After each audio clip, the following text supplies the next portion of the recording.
Yung safety natin, Christian, ano mo sa kanila yung safety procedure natin, yung mga precautions, yung mga sign.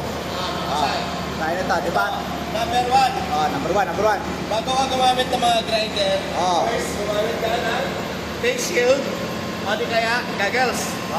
Yung goggles na tinatawag, itong dalawang to. Itong dalawang to, yung goggles para gamitin para sa mga mata, to protect. Face shield. Okay. And then, number 2, to protect your ear. Yan. Earplugs, earbuds, like this. Yan. Kasi dito sa makina, sobrang ingay. Kaya kailangan mo pinagtahan yung tenga mo para hindi masira yung pandinig ko. Doon sa working table ni Peter. Tingnan mo. Okay. Ano ang mga meron sign? Ayan. Protecting clothes. Yan, meron yan. Ito. Meron tayo dyan. Ito yan. Meron yan. Ayan. At saka, face shield. Yung meron, pinakita ko meron sa din. inyo before. Ayan. Ito. Ayan. No smoking. Bawal mag-smoke dyan. No smoking. Kasi nga, merong... Yan. Merong acetylene. Pero, ang tanong, bakit nagwe-welding sa spinner?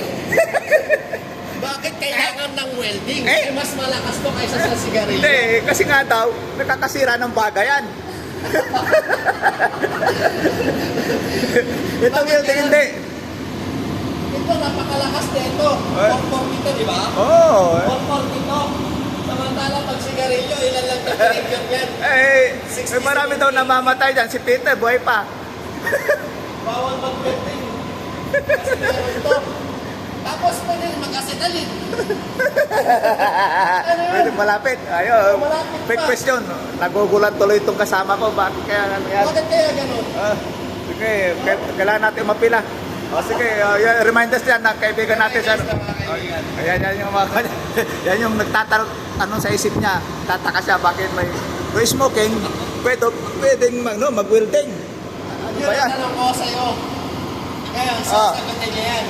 Sagot. Pakisagot naman daw. Sagot naman. Okay.